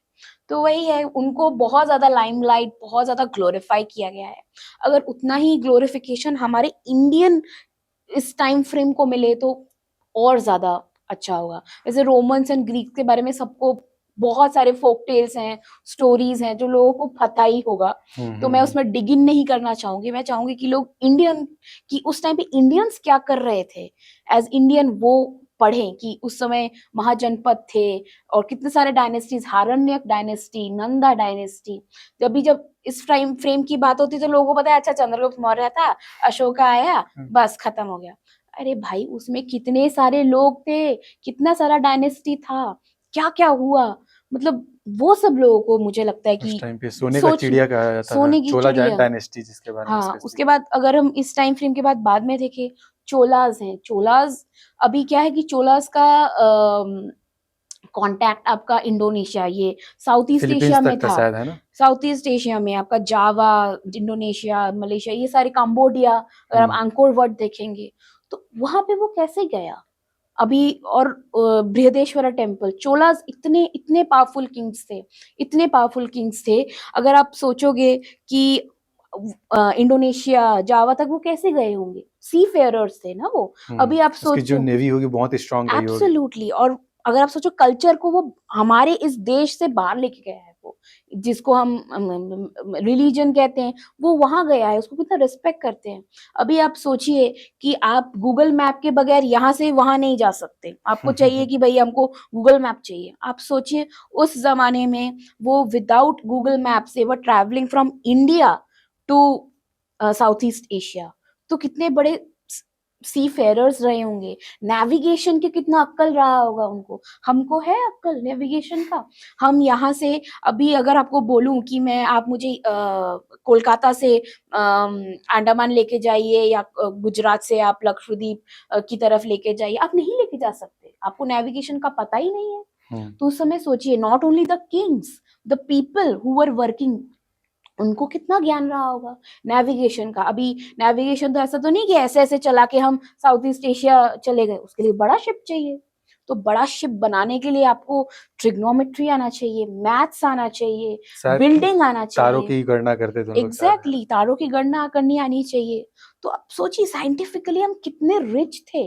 सिर्फ चोला ही नहीं, और भी बहुत सारे डायनेस्टीज हैं कि वो इतने रिच थे, और फिर बाहर के लोग आके हमको बोलते हैं कि हम सिविलाइज्ड नहीं थे। तो वही बात है कि सिविलाइज्ड होना क्या मतलब है, कोट पैंट पहनना, अंग्रेजी में बोलना, या कुछ और, वही बात आ जाती है। तो that's it about the Cholas. Okay ma'am, ऐसा कहा जाता है कि उस टाइम पे लाइक वैदिक एज और उसके बाद हमारे जो भारत का बहुत ज़्यादा इन्फ्लुएंस था, हर जगह ट्रेडिंग स्पेशली किया जाता था इंडिया से। तो मैम इसके बारे में बताइएगा, वो कैसे ख़त्म हो गई अचानक से? देखिए, ट्रेडिंग सिस्टम तो अगर आप इन देखें तो इंडस वैली के टाइम से हम ट्रेडिंग देखते हैं, क्योंकि मेसोपोटामिया में एक लाइब्रेरी है, एंशियंट लाइब्रेरी है। तो वहाँ पे जो ट्रेडिंग हुआ करता था, तो वो लिखते थे अकाउंट्स कि ये इतना आया, ये इतना आया। तो उन्होंने मेलुहा का नाम इस्तेमाल किया है हमारे, मेलुहा जो इधर इंडियंस ओमान और इधर वाले साइड से आ रहे हैं, अच्छा। उनके लिए उन्होंने मेलुहा का इस्तेमाल किया है। और वो लिखते थे कि ट्रेडिंग में वो बंदर ला रहे हैं, पीकॉक्स ला रहे हैं, कॉटन ला रहे हैं, जो यहाँ से वहां जा रहा है। अच्छा। ऐसा नहीं है कि उनके पास नहीं था, उनके पास था। अगेन द क्वालिटी क्या रहा होगा। मुझे बहुत सारे लोग और स्टूडेंट्स को मैं पढ़ाती हूँ, मुझे पूछते हैं कि मैम बंदर को क्यों लेके जाते थे या पीकॉक को क्यों लेके जाते थे। मैंने कहा पीकॉक का तो पता नहीं, पीकॉक तो देखो इंडियन बहुत सुंदर होता है, उनके वहां पे भी होगा, but again the quality. But बंदर तो इंडियन ही अच्छे लगते हैं जो भी हो, तो शायद उस वजह से लेके जाते हो। तो ट्रेडिंग सिस्टम इंडिया के साथ हमेशा से बहुत अच्छा रहा है बाहर के इंटरनेशनल अगर आप देखें, बट अगेन वही इन्वेजन्स आ जाते हैं, उसके बाद पॉलिटिकल इश्यूज एंशिएंट टाइम में भी थे, मिडिवल टाइम में इतने सारे इन्वेजन्स हुए, तो किसी को क्या आप किसी इकोनॉमी को आप कैसे कंट्रोल करोगे? उसका ट्रेडिंग सिस्टम रोक दो। अभी रिसेंटली अगर आप देखेंगे कि जब हमारे पड़ोसियों के साथ झगड़ा हुआ तो हमने क्या किया? ट्रेड तोड़ ट्रेड दिया, तोड़ दिया। क्योंकि ट्रेड बहुत इंपॉर्टेंट सोर्स होता है इंटरनेशनल फॉरेन मनी लेकर आने का। तो अब ट्रेडिंग सिस्टम अगेन वही डिप्लोमेटिक इश्यूज एंशिएंट इंडिया में भी थे, डिप्लोमेटिक इश्यूज हो गए, किसी राजा ने कुछ सोचा, किसी ने कुछ सोचा, तो वो ट्रेडिंग बंद कर देते थे। तो रास्ता बंद हो जाएगा तो फिर आप खत्म ही हो गया फिर। फिर खत्म हो जाता है। फिर बाद में कोई दूसरा आया तो उसने वापस से स्टार्ट किया। तो ट्रेडिंग सिस्टम बहुत इंपॉर्टेंट रहा है, not only for India, for all over the world. क्योंकि इकोनॉमी खत्म करनी है तो आप ट्रेड बंद कर दो या इसके साथ ट्रेडिंग बंद कर दो, तो उससे क्या होता है कि आप थोड़ा डगमगा जाते हो। तो ट्रेडिंग हमारे साथ तो देखो अभी खत्म नहीं हुआ है, we are still trading with lot of people, अभी भी ट्रेडिंग चल ही रहा है। एंशिएंट टाइम में भी बाहर के लोगों का आना जाना इंडिया से रहा होगा, तो ऐसा क्यों बोला जाता है Vasco D gamma first person था इंडिया आने वाला? अगेन ये वही यूरोपियन थॉट है। यूरोपियन। अगर आप वेस्ट का चश्मा लगा के इंडियन हिस्ट्री पढ़ोगे ना तो आपको ये लगेगा कि वही सही बोल रहे हैं। आप उसका चश्मा उतार के आप अपनी आंखों से देखो कि क्या है। इंडिया को किसी ने नहीं ढूंढा है, इंडिया तो एग्जिस्टेंट था। हाँ। आप कल को घूमते घूमते जर्मनी पहुंच गए, आप बोलोगे कि आपने जर्मनी ढूंढा? जर्मनी तो ऑलरेडी एग्जिस्ट कर रहा था ना, वो तो पहले से वहाँ पे। हमेशा से वो एग्जिस्ट कर रहा था, बस तुमको नहीं पता था, वो बात आ जाती है। You didn't knew about it, that is your problem, है ना। हाँ। आपने मैप बनाया, आपने बोला अच्छा यहाँ पे इंडिया है, ऐसे जा ऐसे जा सकते हैं भाई, इसका मतलब थोड़ी हम इंडस इजिप्ट के साथ डीलिंग कर रहे थे, मेसोपोटामिया के साथ डीलिंग कर रहे थे, तो इसका क्या मतलब हुआ? मतलब हम मैप में एग्जिस्ट ही नहीं करते। तुम वास्को डी गामा कुछ आए ढूंढने को, कुछ मिल गया, आपने बोल दिया कि अच्छा ये एक जगह है, और आपने बोल दिया कि ये भी एक जगह है मैप में। This is wrong interpretation again. वही है कि आप जिस साइड से देखोगे ना आपको वो साइड सही लगने लगेगा, पर इसका मतलब ये नहीं कि अब एग्जिस्ट नहीं करता। बाहर के लोगों ने बहुत कोशिश किया है, मतलब अपने तरफ से बहुत प्रयास किया है इंडिया को लूटने की, लूटने या का, फिर इन्फ्लुएंस करने की, गलत इंटरप्रेट करने की। बट अगेन वही बात आती है। आप देखिए हम we are still standing strong. इतना कुछ हमने हमारे एंसेस्टर्स ने झेला है और अभी तक हम खड़े हैं, तो ये हमको है कि हमारी रिस्पॉन्सिबिलिटी बन जाती है कि हम अपने लेगेसी को आगे लेके जाएं। ये ना सोचे कि अरे ब्रिटिशर्स ने तो हमको पैंट शर्ट पहनाने को बोला तो हम मॉडर्न बन गए। नहीं, इट्स नॉट लाइक दैट। उनके लिए वो मॉडर्निज्म है, हमारे लिए मॉडर्निज्म कुछ और है। आजकल के लोग वैसे भी भूलते जा रहे हैं, उनको आप क्या बोलना चाहेंगे? मैं ये बोलूंगी कि लाइक उनको वेस्टर्न कल्चर ज्यादा अच्छा लगता है।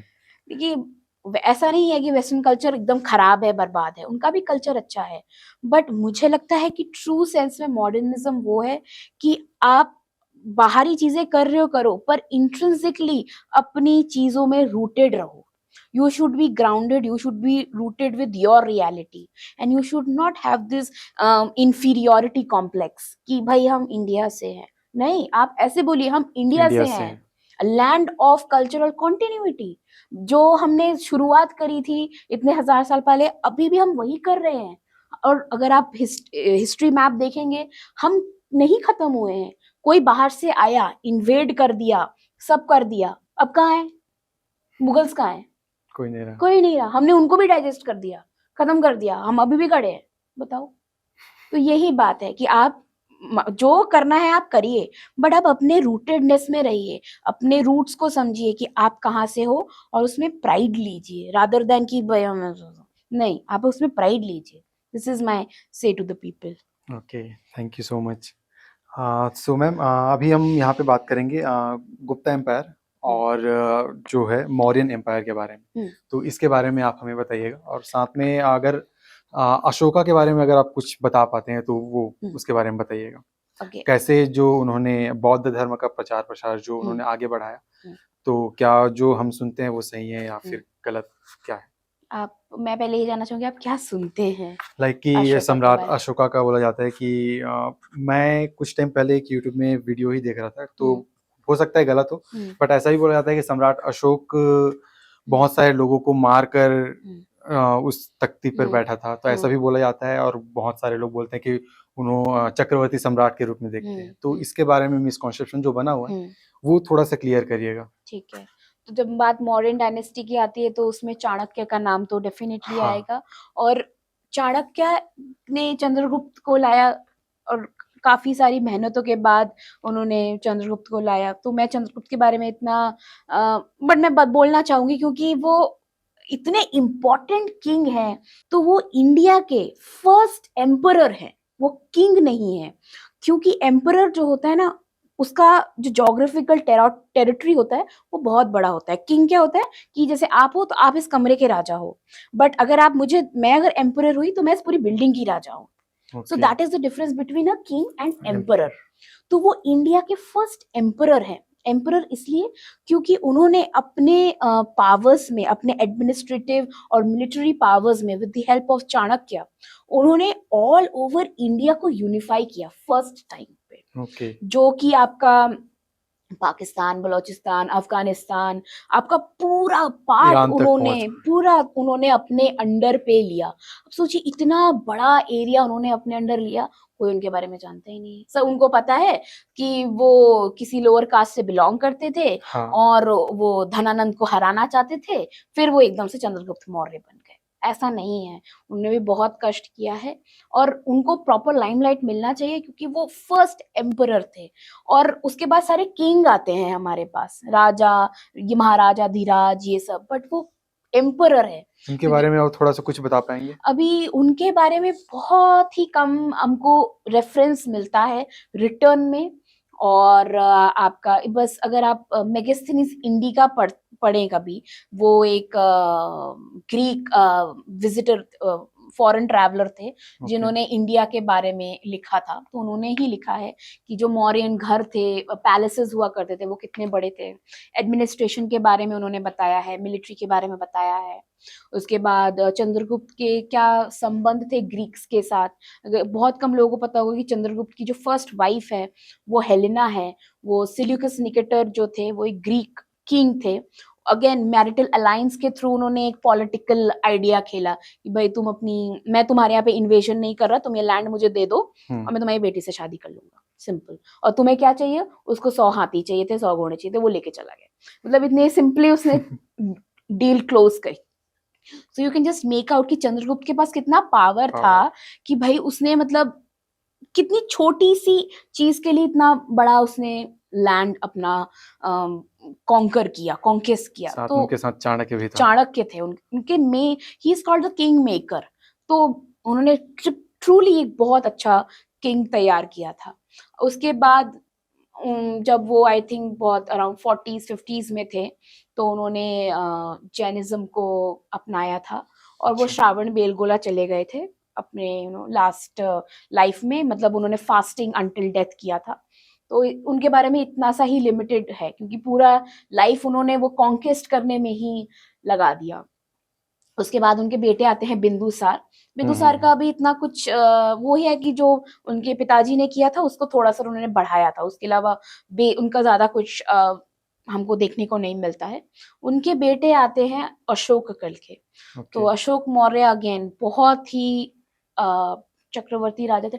डेफिनेटली वो चक्रवर्ती राजा थे क्योंकि उन्होंने अगेन जो लैंड्स उन्होंने वापस से खो दिए थे उनको वापस से उन्होंने कॉन्कर किया था। तो उनको भी काफी लोग एम्परर का दर्जा देते हैं क्योंकि काफी सारा इन्वेशंस चल रहे थे क्योंकि ग्रीक्स आ रहे थे, कभी कुछ आ रहा था, कभी कुछ आ रहा था। तो उनके साथ कंटिन्यूअस कॉन्फ्लिक्ट चलता आ रहा है। तो फिर वही उसके बाद अशोका का मोस्ट इम्पोर्टेंट वो था कि उसको कलिंग कैप्चर करना था। कलिंग जो है आज के प्रेजेंट डे में ओडिशा है। ओडिशा को कलिंग के साथ ही उन्होंने बहुत लड़ाई किया, बहुत खून खराबा किया। और मूवी में भी दिखाया होगा कि आपने देखा होगा कि भाई लोग पानी मांगते हैं तो वो बोलता है कि पानी पी लो, तो वो बोलते हैं मुझे तुम्हारे हाथ से नहीं पानी पीना है। So at that was the time कि वो रियलाइज किया कि भाई मैं इतना मतलब क्यों ब्लड बात किया है, क्यों किस लिए किया है? इस लैंड के लिए। लोग तो सब खत्म हो गए, क्या करूं मैं लैंड को लेके? तब उन्होंने बुद्धिज्म को अपनाया। उन्होंने सोचा कि मैं बुद्धिज्म अपनाता हूँ। फिर उन्होंने काफी सारे अपने रॉक एडिक्ट्स लगवाए हैं और पिलर इंस्क्रिप्शंस लगवाए हैं जहाँ पे वो बुद्धिज्म को प्रोपोगेट करते हैं। वो ये भी बोलते हैं कि इवन दो मैं एक मैंने तलवार छोड़ दिया है बट अगर जरूरत पड़ी मैं तलवार वापस उठा लूंगा, don't provoke me. He has put that in his inscription also कि मैं हूँ शांत, तो शांति रहने दो, अगर वापस से कुछ किया तो मैं वापस से वही रूप धारण करूंगा। सो that is the beauty about Ashoka. मुझे उनके बारे में अच्छा लगता है कि even though he was a king, he didn't forget that he was a king. ऐसा नहीं कि सिर्फ सब एकदम बैरागी बन के बुद्धिज्म बुद्धिज्म बुद्धिज्म कर दिया उन्होंने, ऐसा नहीं। उन्होंने अपना पावर भी होल्ड किया। एंड हाँ, ये भी बहुत इंपॉर्टेंट बात है कि बुद्धिज्म जो था वो अब इंडिया में ही बुद्धिज्म बना है ना, तो इंडिया से बुद्धिज्म बाहर कैसे गया है? जापान, फिर इंडोनेशिया, आपका ये साउथ ईस्ट एशियन कंट्रीज है बहुत सारे, चाइना साइड। फार ईस्ट में, उसके बाद श्रीलंका। तो उन्होंने बहुत सारे मंत्रियों को भेजा था और सबसे इम्पोर्टेंट अपने बच्चों को भेजा था। उनकी बेटी संघमित्रा और उनके बेटे महेंद्र, वो सबसे पहले लोग थे जो धर्म महामात्रास बन के श्रीलंका गए थे, और श्रीलंका में उन्होंने सबसे पहले बुद्धिज्म वहां पे लगाया था। उसके बाद फिर और बाहर बाहर जाके बुद्धिज्म बाहर गया। अगर वो लोग, अगर अशोका का सबसे बड़ा कंट्रीब्यूशन यही रहा कि वो बुद्धिज्म को उन्होंने बाहर भेजा। ऑल्सो अशोका को तो हम अभी भी याद करते हैं, अगर आप हमारा इंडियन फ्लैग देखें उसमें अशोक चक्र है, बट किसी को पता ही नहीं कि अशोक चक्र को अशोक चक्र बोला क्यों जाता है, वो कहाँ से आता है। तो वही अगर आप देखो 300 BC में हुआ एंड यू आर इन 2024, तो 2000 साल तो ऐसे ही हो गया, 2300 साल तो ऐसे ही हो गया। That is what I am talking about repetitively, कि एक कंटिन्यूटी है। सो ये उनके अचीवमेंट्स थे, और आज इसीलिए हम बता रहे हैं सारे हाँ लोगों हाँ को। हाँ, डेफिनेटली। तो मैम यहाँ पे हम बात करेंगे महाजनपदास के बारे में।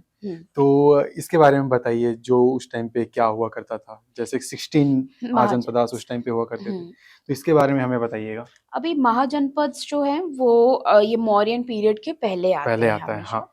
और इनको 16 महाजनपद बोला गया है क्योंकि 16 महाजनपद थे जो कि लाइक उस टाइम के बड़े सिटीज के बड़े ले सिटीज सकते थे, हैं। रिपब्लिक सिटीज थे। वो अपना खुद का कॉइनेज इशू करते थे, अच्छा। क्योंकि एक्सकवेशन में हमें उनके कॉइन्स मिलते हैं, और उसमें उनका खुद की एडमिनिस्ट्रेशन हुआ करती थी कि, और इलेक्टोरल सिस्टम था कि हम इलेक्ट करेंगे अपना, हमारा प्रधान कौन होगा, हमारा रिप्रेजेंटेटिव कौन होगा। इसलिए उसको रिपब्लिक्स ऑफ इंडिया में भी उनका नाम आता है, जैसे योद्धास होते हैं, अर्जुन्यास हैं, मलावास हैं, ये क्या है? ये सारे रिपब्लिक्स थे। अच्छा। जो इस टाइम फ्रेम में थे, and these were part of the janapadas and Mahajanapada. अभी 16 महाजनपद हैं, जिसमें से कुछ फेमस तो आपके एक तो वाराणसी है, मगध है, सूरसेन है, अशमाक है, उसके बाद मल्ल है, वंग मीन्स बंगाल, उसके बाद काफी सारे, अभी मैं एकदम 16 के 16 नाम नहीं बता सकती, बट जो फेमस था वो था मगध। अच्छा। मगध को ही सबको था कि हमको मगध कैप्चर करना है, क्योंकि मगध क्यों इम्पोर्टेंट जगह पे वो स्थित है, क्योंकि एक तो वो वहां से गंगा नदी निकलती, तो लैंड बहुत, मगध आज के बिहार में आता बिहार है, आज का प्रेजेंट बिहार, लैंड बहुत फर्टाइल है वहाँ का। लोग बोलते हैं कि बिहार के लोग ऐसे हैं वैसे हैं, बहुत कहानियां बनाते हैं, बट अगर आप उनका हिस्ट्री देखें, दे आर द इम्पोर्टेंट अगर देखते हैं तो सारी चीजें वहीं से, चाणक्य वहीं से है, बुद्धिज्म, नालंदा में भी वहीं से, जी नालंदा भी बिहार में पड़ता है। तो वो एक बहुत क्रेडल है एक कल्चर का, क्योंकि बहुत एक तो फर्टाइल लैंड है, ट्रेडिंग सेंटर था, सब लोग आके, ट्रेडिंग सेंटर होता है तो दुनिया भर के लोग आएंगे वहां पे। जैसे आप दिल्ली में देखोगे, दिल्ली के बाशिंदा कौन है हमको नहीं पता, कहाँ खो गए किसी को नहीं पता, ये आपको दुनिया भर के लोग मिल जाएंगे। क्यों? क्योंकि एक इम्पोर्टेंट हब है, यहाँ पे ट्रेड हो रहा है, इकोनॉमिक है, सेंटर है, आपका एडमिनिस्ट्रेशन है, सब कुछ यहाँ से हैंडल हो रहा है ना। तो यहाँ पे डिफरेंट डिफरेंट लोगों का इंटरेक्शन होता है, तो उससे क्या होता है, इकोनॉमी और बढ़ती है। तो सबको होता है कि भाई, सबको सपना है कि भाई हमको तो दिल्ली जाना है या हमको बॉम्बे जाना है। क्यों जाना है? क्योंकि वो जगह ही वैसी है, वो इम्पोर्टेंट इकोनॉमिक सेंटर है, ट्रेडिंग सेंटर है। तो इस वजह से सब, मगध वाज दैट टाइम का दिल्ली, कि मुझे मगध जाना है, सबको मगध को कैप्चर करना है। But end of the day फिर मगध ही सबसे ज्यादा इम्पोर्टेंट एरिया बनकर आता है एंशिएंट इंडिया में, और बाद में पूरी हिस्ट्री बदलते हैं। ओके। तो मैम यहाँ पे अब हम स्पेशली जो टॉपिक है महाभारत और रामायण के बारे में आप क्या सोचते हैं, क्या एक्चुअल में हुआ है? देखिए, महाभारत और रामायण जो है बहुत ज्यादा डिबेटेड टॉपिक है, बहुत कंट्रोवर्शियल टॉपिक है। लाइक बहुत सारे एविडेंस मिलते हैं हमारे पास, राम सेतु हो गया, द्वारिका हो गया, सब कुछ है एविडेंसेस, तो फिर भी बट अगेन वही मान्यता के ऊपर आती है। मैं अपना पर्सनल पॉइंट ऑफ व्यू बताती हूँ कि ये डेफिनेटली हिस्टोरिकल फिगर्स रहे होंगे, डेफिनेटली कुछ ना कुछ हुआ होगा क्योंकि हमको अभी तक याद है, लोग बोलते 10,000 साल पहले हुआ है या इतना साल, they have proper dates to it कि 17,000 इतना इतना इतना ईयर में हुआ होगा। अब कुछ तो हुआ होगा, इसलिए वो बात आज तक हमको याद है। तो मैं टोटली डिनाई नहीं करती कि नहीं नहीं महाभारत नहीं हुआ, नहीं नहीं रामायण नहीं हुआ। डेफिनेटली हुआ होगा, हिस्टोरिकल फिगर्स रहे होंगे, रामायण महाभारत कुछ ना कुछ तो हुआ है। क्योंकि अगर आप महाभारत में जैसे नाम है, इंद्रप्रस्थ है, हस्तिनापुर, जगह अभी भी आज भी है। हस्तिनापुर है, बागपत, सोनीपत, पानीपत, जो कृष्ण बोलते हैं हमें 5 गांव चाहिए, वो गांव है अभी भी, ठीक है। और अगर आप हस्तिनापुर के एक्सकवेशंस देखें तो वहाँ हमको काफी सारे पॉटरीज देखने को मिलते हैं, जो कि हम लाक्ष्य ग्रह आपको मिलता है। तो देखिए कुछ ना कुछ तो रहा आजकल जो होगा। पुराना किला जो दिल्ली का बोला जाता है, पुराना शायद किला पांडवों से है, कुछ रिलेशन है। जी जी, इंद्रप्रस्थ है, तो वहाँ कुछ ना कुछ तो है, हुआ होगा। ऊपर से अगर आप रामायण देखेंगे, वो चित्रकूट का नाम लेते हैं, नासिक जाते हैं, रामेश्वरम की तरफ जाते हैं, तो पूरा पाथ वो बताते हैं। तो अब आप कैसे, आप properly with the flora fauna की वहाँ का टेम्परेचर कैसा था, वहाँ का क्लाइमेट कैसा था, अगर आप खुद फिजिकली जाओगे तभी तो आप बता सकते हो ना। अगर मैं आपको बोलूं कि भाई लंदन में ना बहुत बारिश होती है, तो आपको लगेगा कि भाई ऐसे ही बोल रहे हैं। आप जब खुद जाके उस चीज को देखोगे, भाई लंदन में सच में बारिश हो रही है, तो तब आप लिखोगे कि भाई सच में लंदन में बारिश होती है। तो आप अपने पर्सनल एक्सपीरियंस वहां पे लिख रहे हो। जिसने भी उस चीज को लिखा है या कुछ भी किया है, डेफिनेटली उसने उस पाथ को फॉलो किया है, उसका एक पर्सनलाइज्ड व्यू है वो। और मुझे ऐसा लगता है कि रामायण महाभारत हुआ है। ग्लोरिफिकेशन उन फिगर्स को हम इसलिए करते हैं क्योंकि उनके अचीवमेंट्स वैसे थे, हम उनके लाइफ से कुछ सीख सकते हैं। सीख सकते हैं। हम राम को बोलते हैं कि वो पुरुषोत्तम थे। पुरुषोत्तम क्यों थे वो? क्योंकि उन्होंने ऐसे ऐसे डिसीजंस लिए जो उनके खुद के लिए घातक थे, उनके लिए खराब कर रहे थे। उन्होंने सीता को बाहर भेज दिया, उनके लिए खराब था, बट उनको था कि सोसाइटी के लिए जो सही है वो सही है, मुझे ये डिसीजन लेना पड़ेगा, even though it will get hard on me, मुझे बुरा लगेगा, बट उन्होंने अपना धर्म निभाया कि मुझे ये करना है, क्योंकि इसी से आपका एक पर्सनालिटी आपका सेट होगा। बहुत सारे लोग अभी भी बोलते हैं ना कि भाई यार ये तो गलत है, फिर भी वो करते रहते हैं। अगर आप उस कॉन्टेक्स्ट में देखेंगे कहानी के रूप में कि भाई वो बंदा जब उसको भेज सकता है अपने सोसाइटी, अपने मॉरल्स को सही रखने के लिए, तो हम तो कुछ भी नहीं है। फिर अगर आप महाभारत के कॉन्टेक्स्ट में देखेंगे, अगेन अच्छे और बुरे की लड़ाई, उसमें हमको सीख मिलती है, वो हमारे दिमाग में ना ऐसे सीडेड है। अभी भी बोलते हैं ना, विभीषण जैसे मत करो, घर का भेदी लंका ढाए। क्यों? क्योंकि he was a traitor. Even though उसने रावण को मरवाया, ठीक है, वो बोलते विधि का विधान था, but he is a traitor ना। अभी कोई अपने बच्चे का नाम विभीषण नहीं रखता। क्यों? क्योंकि हमारे दिमाग में वो आइडिया सेट है। कोई अपने बच्चे का नाम दुर्योधन नहीं रखता या दुशासन नहीं रखता। क्यों नहीं रखता? क्योंकि हमको पता है कि उसका कैरेक्टर वैसा सेट हो जाएगा। हमारे इंडिया में क्या है कि हम जैसे नाम रखते हैं किसी का, तो उसका कैरेक्टर ऐसे ही पर्सनालिटी वैसे ही सेट हो जाती है, क्योंकि ये आइडियाज हमारे दिमाग में इतने रूटेड है ना कि हम उससे एस्केप नहीं कर सकते। तो अगेन महाभारत और रामायण जो है वो हिस्टोरिकल फिगर्स रहे होंगे, और उनके स्टोरीज के थ्रू हमको एक सीख मिलती है, फिलोसॉफिकल सीख मिलती है, एक सिंबॉलिक सीख मिलती है कि यू शुड लिमिट योरसेल्फ। जैसे कृष्ण हमेशा अपने अर्जुन को, मेरी मम्मी भी मुझे बोलती है कि तुम अपना कर्म करते रहो, फल की चिंता मत करो। That what does that mean? Keep moving on. Don't think कि मुझे, अरे मैंने एग्जाम लिखा मुझे मार्क्स मिलेगा, मैंने एग्जाम लिखा होगा नहीं होगा। अब तुमने कर दिया, अब जो होना होगा वो होगा। You have to accept it. अभी भी लोग बोलते हैं ना एक्सेप्टेंस इज द की, तो that is what it is. हम हजारों सालों से we are practicing the acceptance is the key. You have to, आपको अपना करते रहो बस। आप ये मत सोचो, वही है कि सीख आप उसमें से लो। आप ये मत सोचो कि डिबेटिंग में मत बैठो कि रामायण नहीं हुआ था, महाभारत नहीं हुआ था।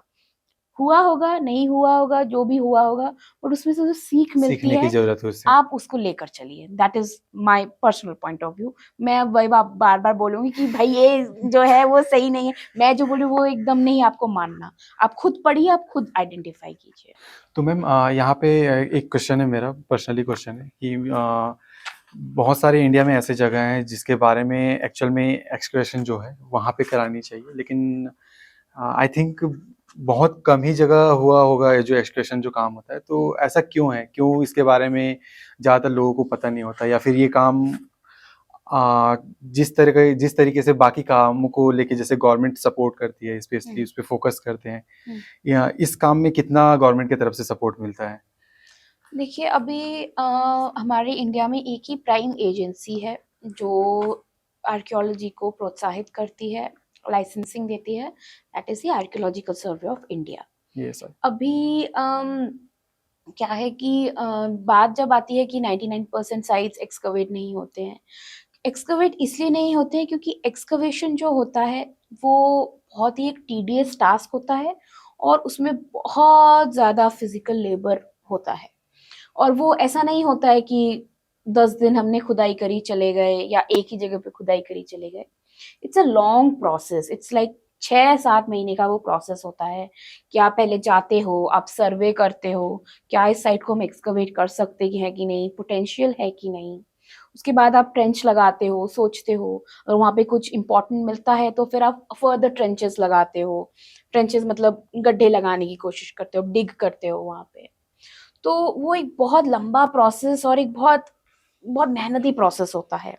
तो और उस प्रोसेस को करने के लिए ना आपको हाईली एफिशिएंट होना पड़ेगा, आपको to be very honest well qualified होना पड़ेगा। अब ऐसा नहीं कि आज आपने सोचा मैंने 10 पेज एंशियंट इंडिया पढ़ लिया, कल मैं खोदने निकल पड़ा या खुदाई कर दूंगा, ऐसे आप ऐसे नहीं कर सकते। आपको आइडेंटिफाई करना पड़ेगा कि आप कैसे खुदाई करोगे। ऐसे थोड़ी कि कल रोड की साइड पे आपने ट्रेंच लगा के, ऐसा नहीं होता है। देयर आर सर्टन पॉइंटर्स जिसको हम आइडेंटिफाई करना पड़ता है कि ये एक पोटेंशियल साइट है। उसके बाद आप आपने खुदाई तो कर ली, अगर आपको कल्चर ही समझ में नहीं आएगा तो खुदाई का कोई फायदा नहीं होगा। इसीलिए मैंने बोला कि इसके लिए वेल क्वालिफाइड होना बहुत जरूरी होता है। और आप हिस्ट्री तो आपको पढ़ना ही पड़ेगा क्योंकि पास्ट है। सिर्फ हिस्ट्री पढ़ के नहीं होता है, it is where archaeology comes in. Archaeology एक साइंटिफिक मेथड है कि जिसके वजह से जो आप इतने दिन से पढ़ रहे हो उसको मटेरियल एविडेंस में लेके आते हैं। तो उसका एक साइंटिफिक मेथड है वो, मैं आपको ये बोलूंगी। तो जब आप खोदते हो, आप कल्चर्स देखते हो, तो आप कल्चर्स को आइडेंटिफाई करोगे, उसका एक साइंटिफिक एनालिसिस करोगे। तो एक साइंटिफिक साउंडिंग होना भी जरूरी है। और आपने ये भी बोला कि गवर्नमेंट हमें कितना सपोर्ट करती है, नहीं करती। डेफिनेटली गवर्नमेंट सपोर्ट करती है इस चीज़ के लिए, काफ़ी सपोर्ट करती है। बट अगेन, अगर आप हर जगह ट्रेंच लगा के बैठ जाओगे पूरे देश में, कहीं पे भी आपको मन करे आपने ट्रेंच लगा दिया, तो उससे क्या होता है कि हो सकता है कि नेक्स्ट 5-6 ईयर्स, 10-15 ईयर्स, 20 ईयर्स में हमारे पास कोई ऐसा साइंटिफिक इनोवेशन हो या टेक्नोलॉजिकल इनोवेशन हो जिसकी वजह से हमको ये खुदाई करने की, इतनी जरूरत नहीं मेहनत करने पड़ेगी। की जरूरत ही ना पड़े। तो हम क्या करते हैं कि बहुत सारा साइट हम छोड़ देते हैं। ये एक एथिक्स है आर्कियोलॉजी का, बहुत बेसिक एथिक्स है अच्छा। कि हम पूरे साइट की खुदाई कभी नहीं करते हैं। हम थोड़ा सा छोड़ देते हैं कि भाई फ्यूचर में नया टेक्नोलॉजी आएगा तो हम बिना साइट को डिस्टर्ब करें। आप किसी जगह को एक्सकवेट करते हो, क्या है, टेक्निकली एक डिस्ट्रक्शन डिस्टर्ब। है। वो चीजें जो इतने सालों से इक्विलिब्रियम में है वो डिस्टर्ब हो जाती है। तो उस चीज को अवॉइड करने के लिए टेक्नोलॉजिकल इनोवेशन आएगा, तो उस वजह से हम साइट्स को छोड़ देते हैं कि भाई कुछ नया आए तो हम इस मेथड से करें। तो इस वजह से एक टाइप ऑफ कैपिंग या एक टाइप ऑफ लिमिटेशन रहता है कि सबको लाइसेंस नहीं मिलता कि कल को मैं बोलूंगी कि मुझे तो जाके मगध में खुदाई करनी है, ऐसा नहीं होता है। I have to prove my skills कि मुझे है स्किल्स, या यूनिवर्सिटी या ग्रुप के पास स्किल्स है उस चीज को टेक अवे करने का, तब जाके ही आपको लाइसेंसिंग मिलती है। So I would say government ASI is very very supportive on that. And उनके बहुत सारे प्रोग्राम्स चलते हैं जहाँ पे आप पार्टिसिपेट कर सकते हो एक्सकवेशन में। 5-6 दिन के लिए आप जाइए, देखिए क्या होता है नहीं होता है। इंटर्नशिप्स होती हैं। So I think there is lot of promotion क्योंकि ऐसा ऑल्सो। होता है ना कि स्कूल में हमें जनरली हम जो स्कूल की जो हिस्ट्री पढ़ रहे हैं वही होता है। उसके बाद आगे फ्यूचर में आगे हमें क्या करना है, अगर इस फील्ड में पर्टिकुलर आर्कियोलॉजी में हमें जाना है तो उसके लिए क्या करना होता है, जनरली हमें गाइडेंस नहीं होती है। देखिए देखिए हम देखते हैं कि नीट हो गया, UPSC हो गया, इसकी एक हाइप बनी हुई है ना। ऐसा आर्कियोलॉजी के बारे में हमें सुनने को या फिर देखने को नहीं मिलता है, तो ऐसा क्यों है? आर्कियोलॉजी में हाइप इसलिए इतना नहीं है अभी, तो चलिए फिर भी थोड़ा बहुत हाइप बना हुआ है। अगेन आर्कियोलॉजी नहीं है वो हेरिटेज, एंड हेरिटेज को आगे बढ़ाने का, उसमें आर्कियोलॉजी बहुत छोटा सा की रोल प्ले करता है। बट आई वुड से आर्कियोलॉजी एक बहुत बड़ा नीश एरिया है, और इसके लिए ना मैं बोलती हूँ आर्कियोलॉजी में सरवाइव करने का सिर्फ एक ही तरीका है।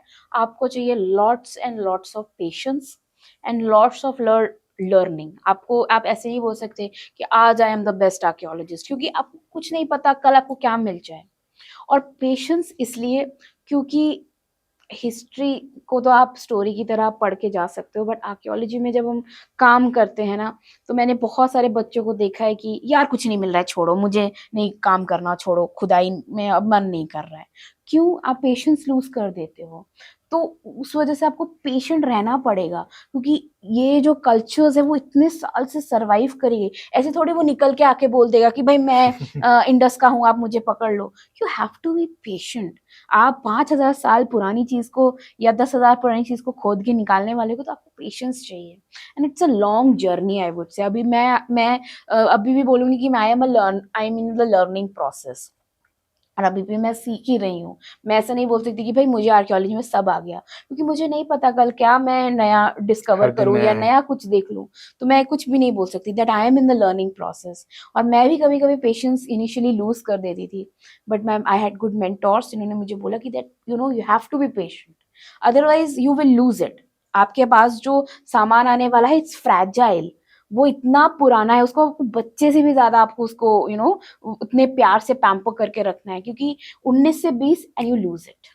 आपको नहीं पता कि वो वापस से वो चीज आप उसको रिकंस्ट्रक्ट कर पाओगे कि नहीं। नेक्स्ट टू तो इस इम्पॉसिबल। वजह से बहुत ही नीश एरिया है, और अगेन बहुत सारे लोग ऑन द वे ही अपना पेशेंस लूज कर जाते हैं, और या फिर ऑन द वे ही ये बोल देते हैं नहीं हो पाएगा हमसे, क्योंकि अगेन बहुत नीश है, इस वजह से अपॉर्चुनिटीज भी बहुत लिमिटेड आती हैं। बट अगेन गवर्नमेंट बहुत कुछ कर रही है कि अपॉर्चुनिटीज आए इसमें। ओके, उनके लिए क्या करना चाह रहे, क्या बोलना चाहेंगे कि जो स्पेशली इस फील्ड में आना चाहते हैं? अभी जो स्टूडेंट्स या जो बच्चे या जो भी लोग इसको परस्यू करना चाहेंगे, मैं तो यही बोलूंगी कि आपको एक तो आपके पास बहुत सारा पेशेंस होना क्या करना चाहिए। होता है स्पेशली इसको ज्वाइन करने के लिए? देखिए, ज्वाइन करने के लिए तो ऐसा कुछ नहीं है। अगर आप you want to be a specialised qualified archaeologist, मैं यही बोलूंगी कि आपके पास एक मास्टर्स डिग्री होनी चाहिए इन आर्कियोलॉजी, अच्छा। एंड मोस्ट स्पेसिफिकली एक PhD is minimum qualification I would से कि आपके पास होना चाहिए। और एक्सपीरियंस थोड़ा बहुत, जब आप मास्टर्स करेंगे, पीएचडी करेंगे, तो आपके पास एक होगा ही, आपके पास एक्सपीरियंस आ ही जाएगा। और हाँ, साइट सर्वे कैसे करते हैं, एक्सकवेशन कैसे करते हैं, उसमें अपने आप को आप डेवलप करें, क्योंकि जब आप किताबें पढ़ते हैं तो एक तरीके से होता है, जब साइट पे जाते हैं तो आप अलग प्रैक्टिस करते करते। अलग चीजें होती हैं। तो आपको थिंकिंग वैसा लाना पड़ेगा, ओपन माइंडेडनेस लाना पड़ेगा, तभी आप इस चीज में सीख पाओगे। मैं नहीं बोलूंगी कि आप एक्सेल करोगे, आप इसमें सीख पाओगे। ओके, तो मैम आपका एक छोटा सा मैसेज अगर आपकी तरफ से कोई हमारी टीम को आप अगर देना चाहते हैं तो प्लीज़ आप कैमरे में आप बता सकते हैं। मैं सबको यही बोलना चाहूँगी, थैंक यू मुझे यहाँ बुलाने के लिए। एंड आज का जो डिस्कशन हुआ, मैं तो यही बोलूँगी कि आप अपने कल्चर को कभी ना भूलें, और भले ही आप कुछ भी हो बाहर से, बट अंदर से don't forget your heritage, don't forget your pride, so be proud of your heritage, that's it. तो okay, thank you so much ma'am आपका इस शो में आने के लिए। और आप सभी को पता चल गया होगा कि अभी हमने जो भी टॉपिक चर्चा किया है यहाँ पे। Thank you so much. तो मिलते हैं अगले एपिसोड में, तब तक के लिए धन्यवाद।